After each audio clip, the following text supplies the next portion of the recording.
Hello বন্ধুরা, তোমরা সবাই কেমন আছো? আশা করি ভালো আছো, আর আমিও ভালো আছি। তো অনেকটাই মিস্টেক হয়ে গেছে, যেহেতু আমি ফোনটা বাড়িতে ফেলে গেছি। তো আমি খুব তাড়াহুড়ো করে বেরিয়েছিলাম মেইনলি আমার ওষুধটা আনার জন্য, আর আমাদের কিছু শপিং করার ছিল। শপিং বলতে অ্যাকচুয়ালি শপিংও ঠিক না, আবার শপিংও বলতে পারো। তো আমার দাদা ব্যাকেটের জিজু মানে জামাইবাবু সে আছে, যেহেতু আমাদের বাড়িতে এখন কাজ হচ্ছে আমার কাকার, তো শ্রাদ্ধ শান্তি এসব হচ্ছে, তোমরা দেখতে পারবে। তো আগের ভিডিওতে দেওয়া আছে, তোমরা দেখে নিতে পারবে। তো সেই কারণে দিদি ওরা আসছে, যাচ্ছে, আসা যাওয়ার মধ্যে আছে, সবাই আছে। তো তার মধ্যে পড়ে গেছে ষষ্ঠী। তো এই শুভ দিনটা আমরা যেভাবে ভেবেছিলাম পালন করব, তো সেভাবে তো হলো না। মা অনেক আশা করেছিল যে দুই জামাই মেয়ে নাতিপুতি নিয়ে ষষ্ঠীটা করবে।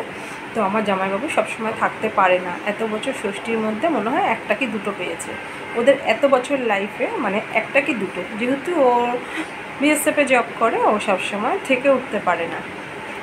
তো যাই হোক, তো সে আমার কাকার যেহেতু কাজ পড়ে গেছে এখন, মানে দুঃখজনক ঘটনা এর মাঝখানে হয়ে গেছে বলে ষষ্ঠীটা আমাদের হচ্ছে না। যেহেতু আমাদের অসহ্য পড়ে গেছে, মানে বাবা মায়ের অসহ্যের মধ্যে আছে। তো মা আমার হাতে জামাইয়ের জন্য কিছু টাকা দিয়ে দিয়েছে, আর বড় জামাই দু জামাই, তো তাদের জন্য কিছু টুকিটাকি মানে সামান্য কিছু আনা হয়েছে। তো মার তাতেও মন হচ্ছে না। মা এটাও বলেছে ষষ্ঠীর দিন আমার দুই মেয়ে দুটো নতুন নাইটি করে নিস। তো যাই হোক, জানোই তো মায়ের মন মানে না। তো চলো বাবা মা কী করছে এখানে একবার দেখিয়ে দিই। তো ওই দেখো আমার বাবা আর মা, বাবা মাকে সিরিয়াল না বই চালিয়ে দিয়েছে ফোনে, শুধু বলছে তুমি দেখো এখানে। তো ওদের মধ্যে এই ভালোবাসাটা সারা জীবন যেন থাকে। আর আশা মানে দেখে আসছি আর এখনও আছে। তো দেখো টিভি চলছে, সেটা হবে না, বাবার ফোনটা নিয়েই দেখা চল। কী বই চালিয়ে দিয়েছো তোমার মেয়েকে? হ্যাঁ, জামাইবাবু। বাবা জামাইবাবু চালিয়ে দিয়েছে। ওই যে আমার মা। তো ষষ্ঠীতে জামাইদেরকে কী কী দিয়েছো বলো? তুমি বলো। মা বলছে আমাকে বলতে। তো মা টাকা দিয়ে দিয়েছে, কি কিনেছি সেটা তোমাদেরকে দেখাবো। তো কি হয়েছে জানো তো, আমি তো ফোনটা ফেলে গেছি, আমি তো বুঝতে পারিনি যে ফোন নিয়ে আমি যাইনি। তো আমরা কাঁচরাপাড়ায় গেছিলাম, তো ওখানে যখন মলে ঢুকে যখন মানে ভিডিও কল করে দিদিকে দেখাবো কি নেবো না নেবো, সেই মুহূর্তে দেখছি আমি ফোন নিইনি। তো আমার টেনশন হয়নি, কারণ আমি বাড়ি থেকে তো গাড়িতে গেছি, ব্যাগ আমার সাথে ছিল, তো ব্যাগে ছিল না। আর এই একটা মা বলছে লাল লাল দেখে যে ঝিলিক তোর কপালটা লাল কেন, তুই কি কোনো মন্দিরে গেছিস? তো বললাম যে মন্দিরে না, আমার হেলমেটটা পরলে, হেলমেটে যেহেতু সিঁদুরটা লাগা থাকে সবসময় কপালটা লাল হয়ে থাকে। তো কী কিনেছি সেটা দেখতে হলে ভিডিওটা স্কিপ করবে না, কন্টিনিউয়াসলি করে যাও। তো সেটা দেখতে হবে। তো তো চলো সেটা দেখিয়ে দিই তোমাদেরকে।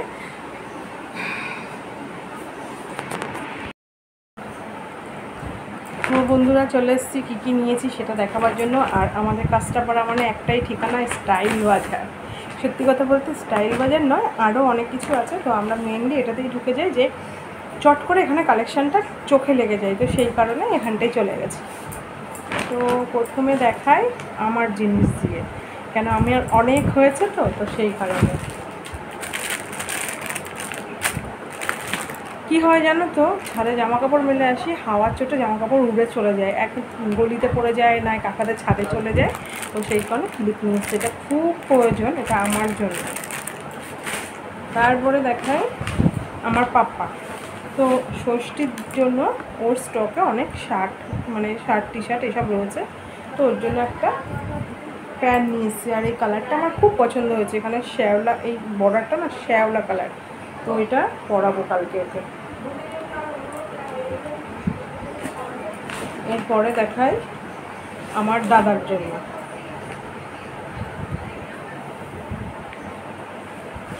এই দেখো ওর এই টি শার্টটা কেমন হয়েছে কমেন্ট করো। আর ব্যাক সাইডটা দেখো, দারুণ না?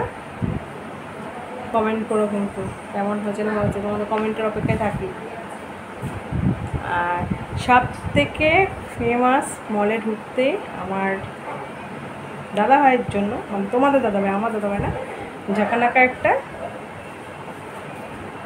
কেমন হয়েছে জানিও, আমার মাও দেখে বলছে খুব পছন্দ। ইভেন আমার পাপা, ছোটো পাপা, সে দেখে ভেবেছে ওর জন্য নিয়ে এসেছি। তো বললাম এটা তোমার না, এটা তোমার পাপার। তো মা বললো এটা বেশ আকর্ষণীয়, চোখে লাগা মতো। তো দাদাভাইয়ের জন্য আরও দেখছিলাম, তো এই জিনিসটা সামনেই রয়েছে বলে আমি নিয়ে নিয়েছি। এটা কিন্তু খুব প্রয়োজনীয় জিনিস একটা নিয়েছি। কিন্তু কি বলতো, দাদাভাই যেহেতু কালেকশানে চলে যায়, তারপরে এখানে বেরোতে হয়, বৃষ্টি দিনে খুব সমস্যা হয়। আর এটা থাকলে আমি নিশ্চিন্ত যে অন্তত ভিজবে না, মানে মাথাটা তো সুরক্ষিত থাকবে, ঠান্ডা লাগার ভয় থাকবে না। তো সেই কারণে আর এটা কিন্তু প্যান্ট শার্ট দুটোরই নিয়েছি। তো ওখানে নিয়েই বলছিলাম, তো ওখানে বলছিল স্যার আপনি একবার মানে ট্রাই করে দেখুন যে আপনার হবে কি না। ভালো আর সবথেকে ভালো কোম্পানির যেটা সেটা দেওয়া হয়েছে, এটা ফাটবে না। তো ও যখন পড়ছিল তখন আমি বলছি এটা কিন্তু তোমার ষষ্ঠীর গিফট। তো অ্যাকচুয়ালি এটা কোনো ষষ্ঠীর গিফট নয়। তো এটা আমার বেশি দরকার ছিল। দাদাভাইয়ের জামা প্যান্ট প্রচুর আছে, দাদাভাই কেন সবারই প্রচুর থাকে, সবার জামা কাপড় দরকার নেই। তো এই হলো আমাদের ষষ্ঠীর জন্য মার মন মানছে না, দিয়েছে, বললো নিয়ে আয়। তো জামাইটা দুটো জামাই যখন রয়েছে লাগবে। আর তোমরা হয়তো কমেন্ট করে বলতেই পারো যে দিদিভাই তোমরা নিয়েছো, তোমাদের বাবা মাকে কী দিয়েছো? হ্যাঁ, আমরাও বাবা মাকে এখনো কিছু দিতে পারিনি, অবশ্যই দেবো। কী দেবো সেটা তোমার সাথে অবশ্যই শেয়ার করবো। তো ওদেরকেও জামা কাপড় দেবো না, কারণ জামা কাপড় ওদেরও অনেক রয়েছে। তো জামা কাপড় সেই আলমারিতে পড়ে থাকে, আর আমার মা শুধু চিল্লায় তোরা ভেঙে ভেঙে পড়, তোরা ভেঙে ভেঙে পড়। তো আমাদেরগুলো ভাঙবো না মায়েরগুলো ভেঙে পড়বো বলো তো তোমরা? তো সেই কারণে ওনাদেরকে ঠিক করেছি জামা প্যান্ট দেবো না। জামা প্যান্ট তো দেওয়ার মানে কোনো অকেশন পারপাস লাগে না, যখন যেটা পছন্দ হয়ে যায় তখন সেটাই দিয়ে দেওয়া হয়। তো সেই কারণে আর ওদেরকে দিই। কী দিই অবশ্যই তোমাদেরকে দেখাবো, অবশ্যই তাদেরকে ঠকাবো না, আর খালি হাতেও ফেরাবো না। তো যেটা মানে দেবো তোমাদের সাথে শেয়ার করবো। তো আজ জানো তো অনেক দিন পর আমি একটু ফুচকা খেয়েছি। দাদাভাই আমাকে এমন একটা দোকানে ফুচকা খেয়েছে, এত সুন্দর টেস্ট, এত সুন্দর, মানে কি বলবো। আমি এইটুকুনি বাইরে খেয়েছি, কারণ আমার শরীরটার খুব একটা কন্ডিশন ভালো না। তো দাদাভাই এখন গেছে আমার জন্য ওষুধ আনতে। তো ওষুধ আনুক, আমাকে ফোন করবে বলেছে। আমি ডাক্তারের ফার্মেসিতে গিয়ে তোমাকে ফোন করবো। তো আমি যেহেতু হোমিওপ্যাথিক খাচ্ছি, হোমিওপ্যাথিক ওষুধ, তো হোমিওপ্যাথিক ডাক্তারের কাছে গেছে। আর তোমরা কিন্তু এগুলো কমেন্ট করো কেমন কী হয়েছে, ঠিক আছে? আর আমরা ষষ্ঠীতে নতুন কী পড়ি সেটাও তোমাদেরকে দেখাবো। তো আজকের মতন ব্লগটা এখানেই শেষ করছি। যেহেতু আমার একটু রেস্টের প্রয়োজন, বাড়িতে প্রচুর খাটাখাটনি না হলেও দৌড়ঝাঁপ হয়ে যাচ্ছে, লোকজন আসছে। তো সেই কারণে আজকের ব্লগটা এখানেই শেষ করছি। তো তোমরা কে কী কেনাকাটা করেছো, কী শপিং মানে দেওয়া থাওয়ার জন্য বা কী পেয়েছো সেটা অবশ্যই জানিও। আমারটা তো তোমাদের সাথে শেয়ার করে দিলাম। আর আমাদের ষষ্ঠীতে কিন্তু আমার দিদির বাড়িতে নেমন্তন্ন ছিল, মানে জ্যাঠতো দিদির বাড়িতে। কিন্তু কী করবো বলো, বাড়ির কাকার কাজটা তো ফেলে আর সেখানে যাওয়া যায় না, বা যেতে পারবো ওনাটা খারাপ দেখায় না। তো সেই কারণে আর হলো না। তো কি বলবো, আশা তো অনেক কিছুই থাকে। আমরাও কি ভেবেছিলাম যে আমাদের কাকাকে এইভাবে তো হারাবো, যে মানুষটা সুস্থ, আগের দিনও কথা হয়েছে, পরের দিন এইভাবে তো চলে যাবে আমাদেরকে ফাঁকি দিয়ে, ভাবতে পারিনি। কিন্তু মিস করবো, অনেক মিস করবো শেষদি ডাকটা শোনা। কারণ আমাকে না শেষদি বলে ডাকতো আমার বড় যে জ্যাঠতো দিদি, তাকে বড়দি, আমার দিদিকে মেজদি, আর আমাকে শেষদি ডাকতো। খুব মিস করবো। শুধু এতটুকু কথাই বলবো যে কাকা তুমি যেখানে থাকো সেখানে খুব ভালো থেকো, শান্তি, অ্যাটলিস্ট শান্তিতে থাকো, আর কিছু চাই না। তো অনেক কথা হয়ে গেছে, অনেক বক করে ফেললাম। তো আজকের মতন ব্লগটা এখানেই শেষ করছি। যারা যেখান থেকেই আমার এই ভিডিওটা দেখে থাকো না কেন, অবশ্যই কেমন লাগে তোমাদের কাছে তোমরা কমেন্ট করে জানিও। আর ভালো লাগে লাইক কমেন্ট শেয়ার করতে একটুও ভুলো না।